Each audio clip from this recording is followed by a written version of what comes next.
नमस्ते। जैसे बहुत सारे प्रश्न आते हैं कमेंट में, एक एक करके हम उसका उत्तर देने का प्रयत्न करते हैं। ये नहीं सोचते हैं कि ये प्रश्न अनुकूल है या प्रतिकूल है, क्योंकि राग द्वेष से पर लेकर एक माध्यस्थ भाव से उत्तर तभी हम दे सकते हैं, नहीं तो अनुकूल होगा तब तक हम देंगे दूसरे की तरह, ऐसा नहीं करते हैं। प्रश्न आया है, कोई है बाला साहेब होलीकर, बराबर है। YouTube के कमेंट में उन्होंने द्वैत या अद्वैत के विषय पर मैंने जो बताया उसके ऊपर उन्होंने बताया कि आपका ज्ञान पूरा नहीं है। आप तो मानते हैं कि ईश्वर जन्म लेता है, लेकिन वेदों में तो ईश्वर का वर्णन निराकार अजन्मा ऐसा है।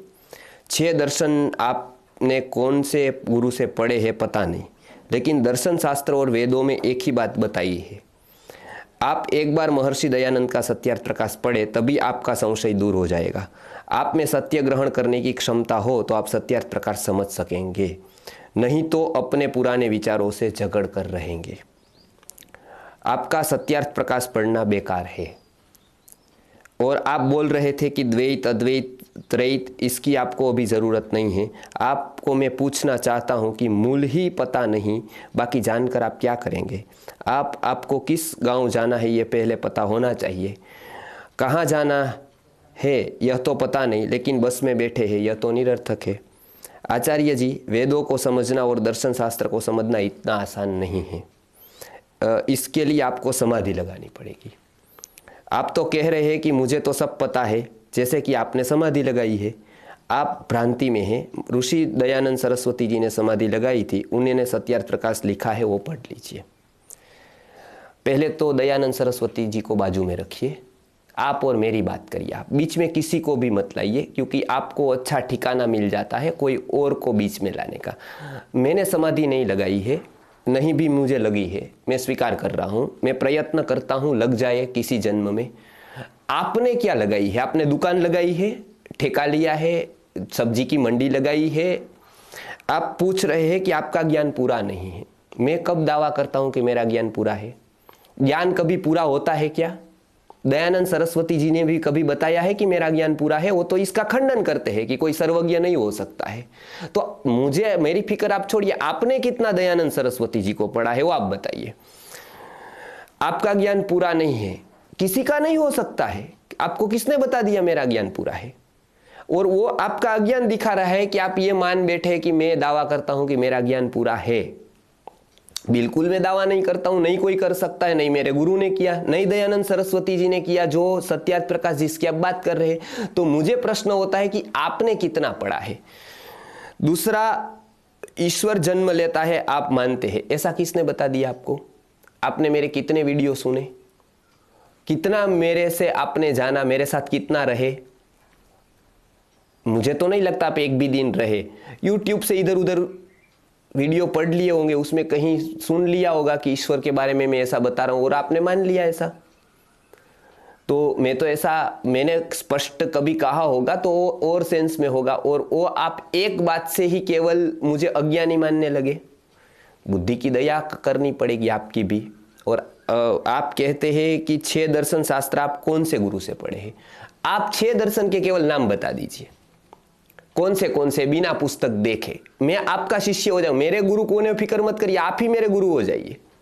कौन से गुरु से पढ़े हैं इसका मेरे पास तो प्रमाण है, 15 साल तक मैं पढ़ा हूं। आपकी बात बताइए, आप कौन से गुरु से पढ़े हैं कि आपको ये ठेका लिया है कि कोई कुछ बात कर रहा है, उसमें आप उटपटांग प्रश्न करके लोगों का समय बिगाड़े। आप पहले अपना तो बताइए, आप क्या कर रहे हैं? आपने कौन सी शिक्षा ली है कि आप प्रश्न करने के अधिकारी भी बने हैं? 6 दर्शन का कुछ आपको पता है? मेरी बात छोड़ दीजिए, मैंने पढ़ा ही नहीं है, चलिए मान लीजिए। आपकी तो बात बताइए। आप मुझे पूछने वाले कौन होते हो कि मैंने किस गुरु से पढ़ा है? आपने किस गुरु से पढ़ा है? दूसरा, आप एक बार महर्षि दयानंद का सत्यार्थ प्रकाश पढ़े। मैंने बचपन में पढ़ा है, और जब आपने देखा भी नहीं होगा तब मैंने पढ़ा है। महर्षि दयानंद सरस्वती जो कि मैं बहुत मानता हूं, लेकिन आपकी तरह मैंने नहीं पढ़ा है उटपटांग रीति से। किसी को प्रश्न उटपटांग करने के लिए नहीं पढ़ा है, मैंने पूरा पढ़ा है। आप उल्लास के साथ उसके वीडियोस मेरे देख सकते हैं, मैं बनाऊंगा उसके ऊपर। लेकिन वो एक अलग ढंग की बात कर रहे हैं। और आप उसको अहंकार बढ़ा रहे अपना आपको। अच्छा, आप कह रहे हैं कि महर्षि दयानंद सरस्वती जी को आपने यदि पढ़ा नहीं है तो मूल ही पता नहीं। तो सत्यार्थ प्रकाश तो अभी आया, महर्षि दयानंद सरस्वती जी ने लिखा, बहुत अच्छी पुस्तक लिखी, भ्रांति दूर की, बहुत अच्छा उन्होंने खंडन किया, समाज के सामने सत्य रखा। लेकिन ऋषि मुनि थे तब तो सत्यार्थ प्रकाश नहीं था, तो क्या वो लोगों को सत्य पता नहीं चला? सत्यार्थ प्रकाश तो आपके जैसे लोगों के लिए है। ऋषि मुनि थे तब तो कोई सत्यार्थ प्रकाश की पुस्तक नहीं थी, तो उन्होंने कैसे ज्ञान पाया? वो आप बताइए, वो थोड़ा सोचिए, क्योंकि आपके ध्यान में पहले सत्यार्थ प्रकाश आया, इसके लिए आप मानने लगे कि बस यही पूरा का पूरा ज्ञान है, इसके बाद कोई ज्ञान हो ही नहीं सकता है, और इससे जो विपरीत होगा वो तो हमारा हो ही नहीं सकता है। तब तो आप दयानंद सरस्वती जी की शिक्षा से ही भ्रांति ग्रहण कर रहे हैं। तब तो ये कुरान जैसा हो गया कि कुरान के बाहर कोई सत्य ही नहीं है, जिसका तो दयानंद सरस्वती जी विरोध कर रहे हैं।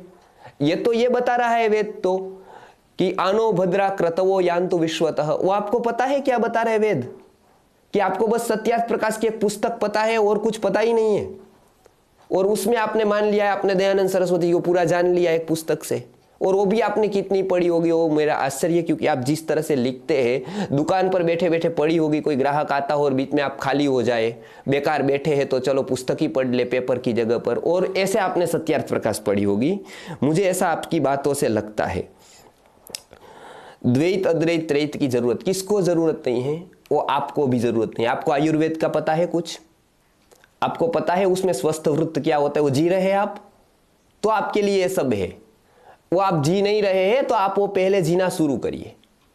आप दुकानदारी करते हैं पूरे दिन, बाहर का खाते हैं, बाहर घूमते हैं, और बाद में वैद वेद की बात करते हैं, तो वो मैं मना कर रहा हूं। मैं ये नहीं मना कर रहा हूं कि वो किसी को जरूरत नहीं है, मैं आपकी बात कर रहा हूं। आपको तो बिल्कुल जरूरत नहीं है, वो तो आपसे लग ही रहा है। और आप पूछ रहे हैं कि पहले पता होना चाहिए कहाँ जाना है और फिर बस में बैठे, और ऐसे आप उदाहरण दे रहे हैं, तो आपको लगा है हम ऐसे ही निकल पड़े हैं, कुछ था नहीं घर पे, लंगोटी थी और निकल पड़े ऐसे ही कि चलो कुछ भी कोई पढ़ा देगा तो पढ़ लेंगे। और गुरुजी ने भी ऐसे स्वीकार कर लिया कि चलो भाई कोई बेकार आदमी है, कुछ आता नहीं है, कहीं पढ़ नहीं पाएगा, गरीब है, तो वो पढ़ा देते। आपको क्या ऐसा लगता है कि हमको कहाँ जाना है वो पता नहीं है? तो एक क्या हम घास चरा रहे हैं यूट्यूब पर 5-5 साल से? इतने वीडियो बनाए, आपको पता है गीता के ऊपर कितने वीडियो है वो? आप एक बार एक तो ढंग का वीडियो बनाकर देखिए, ढंग का 1 घंटा बोलकर तो देखिए ग्रंथ के ऊपर। किसको पता नहीं है कहाँ जाना है? वो आपकी बात सब आप मेरे के ऊपर थोपते हैं और फिर पूछते हैं कि आपको समाधि लगानी पड़ेगी। क्या समाधि का अर्थ है? आपको पता है समाधि कब लगती है?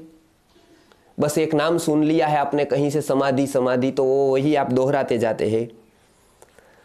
और आप बता रहे हैं कि वेदों को समझना और दर्शन शास्त्रों को समझना इतना आसान नहीं है। मानता हूं बिल्कुल आसान नहीं, तो आप मुझे समझाइए, मैं आसानी से समझना चाहता हूं आपसे।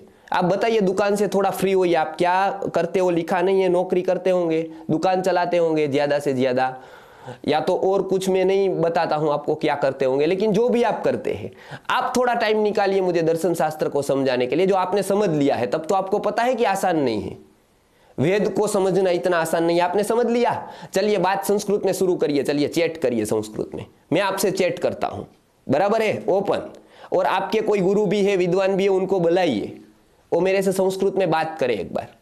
मैं हम चालू करेंगे संस्कृत में बात करना। आप एक चैट, एक वाक्य तो संस्कृत में लिखिए। आप मुझे बता रहे हैं कि वेद को पढ़ना, दर्शन शास्त्र को पढ़ना आसान नहीं है, तो आप कितने साल पढ़े हैं वो तो थोड़ा परिचय दीजिए अपना, बाद में प्रश्न करिए कि मैं इतना इतना इस साल पढ़ा हूं। और आप यदि घूमे हैं पूरे जीवन, तो आपको सत्यार्थ प्रकाश पढ़कर भी कोई अधिकार नहीं बनता है ऐसे उटपटांग प्रश्नों का। ये मैं जो जवाब दे रहा हूं मेरा दायित्व समझता हूं, ताकि और लोग ऐसे प्रश्न न करें। तो थोड़ा आप समझा दीजिए समय निकालकर मुझे वेदों को, शास्त्रों के बारे में। मैं आपका ट्यूशन लेता जाऊंगा, आपकी जो फीस बनेगी दुकान पर बैठने की, जो बैठे हैं, तो मैं भी चुकाने को तैयार हूं। मैं तो हर एक के पास ज्ञान लेना चाहता हूं। आप मेरे गुरु बन जाइए तो उससे अच्छी बात मैं मान ही नहीं सकता हूं, हाँ, लेकिन मैं ऐसे स्वीकार नहीं करूंगा। आप एक 5 वाक्य संस्कृत में लिख कर बताइए मुझे, बस 5 वाक्य आप लिख दीजिए बिना गलती के, जिससे भी लिखे आप प्रामाणिकता से आत्मा को साक्षी लिखकर 5 वाक्य संस्कृत के बोल दीजिए, बता दीजिए मुझे, मैं आपका आज से शिष्य हो जाता हूं। और कोई दावा नहीं है कि मैं दर्शन शास्त्र जानता हूं, आपसे जानने शुरुआत कर दूंगा मैं, लेकिन आप परिचय तो दीजिए। 5 वाक्य तो संस्कृत कर अहम गच्छामि ऐसा लिखकर सही मुझे भेजिए, मेरी टीम देखेगी कि आप कितने पानी में हैं। और उसके बाद आप बता रहे कि पानी कितना गहरा है। आप तो कहीं किनारे पर बंगले में बैठे हैं और बात समंदर की कर रहे हैं कि इतना गहरा पानी है, आप जितना मानते हो उससे भी गहरा है।